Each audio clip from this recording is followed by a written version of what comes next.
నమస్తే, welcome to Sakshi exclusive. Hi friends, దేశానికి రాజధాని అనేది పరిపాలనకు ప్రధానమైంది. అడపాదడపా ఇప్పుడు రాజధాని గురించి అక్కడక్కడ చర్చలు జరుగుతూనే ఉన్నాయి. ఈరోజు ఇదే రాజధానికి సంబంధించి ఓ పెద్ద యుద్ధమే జరగబోతోంది. దానికి కారణం ఇరాన్లో జరుగుతున్న నీటి సంకటం.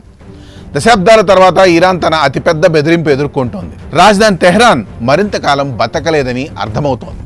నీటి శుద్ధి కేంద్రాలు ఎంటీ అవుతున్నాయని, వర్షాలు భారీగా తగ్గిపోయాయి, భూమి కూడా బాగా డ్రౌన్ అవుతుంది. ప్రెసిడెంట్ మసౌద్ పెజ్కాన్ ఇప్పుడు ఒక భయంకరమైన నిర్ణయం ఈ విషయంలో తీసుకున్నారు. తెహ్రాన్ రాజధానిగా ఉండలేదని, అధికార కేంద్రాన్ని మార్చాలని సిద్ధమవుతున్నారు. రండి దీన్ని వివరంగా చూద్దాం.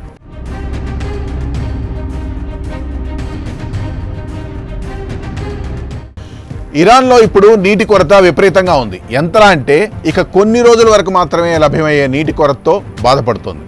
ఈ సమస్య ఇప్పుడు మరింత తీవ్రంగా మారింది. ఈ ఎండాకాలంలో లక్షలాది మంది నీరు, విద్యుత్ లేకుండా అక్కడ ప్రజలు బాధపడుతున్నారు.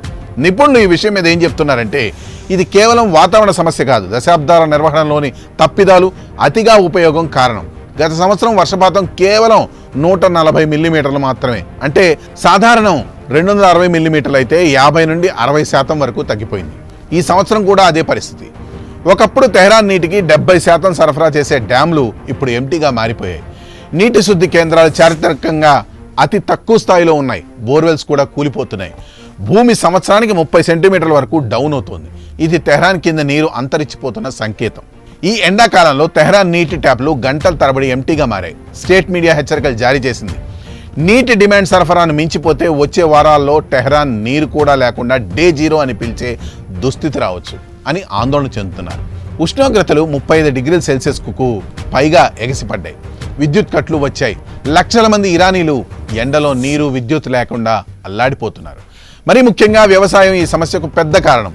ఇరాన్లో ఉన్న నీరు 80% వ్యవసాయానికి వెళ్తుంది, కానీ అది అసమర్థంగా ఉంది. నీటిని సరిగ్గా ఉపయోగించడం లేదు. డ్యామ్లు ఎంటీ అవుతున్నాయి. ప్రెసిడెంట్ పెజ్కాన్ ఈ విషయంలో గట్టిగా మాట్లాడారు. ఈ వారం ఆయన ఒక భయంకరమైన ప్రకటన అయితే చేశారు అధికారికంగా. ఇక తెహ్రాన్ రాజధానిగా ఉండలేదు. నీటి సంకటం అసఖ్యంగా మారింది. డ్యాములు దాదాపు ఎంటీ. నీటిని నగరంలోకి తెచ్చే ఖర్చు అమాంతం పెరిగిపోయిందని వాపోతున్నారు. ఆయన చెప్పినట్టు రాజధానిని మార్చడం ఎంపిక కాదు, అవసరం.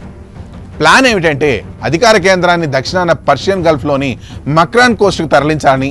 అక్కడ ఓపెన్ వాటర్స్, కొత్త వాణిజ్య మార్గాలు ఉన్నాయి కాబట్టి. ఇది ఆశాజనకం అయితే వర్షాలు తగ్గడంతో ఇప్పుడు అక్కడ కూడా ఆ నీరు లేదు.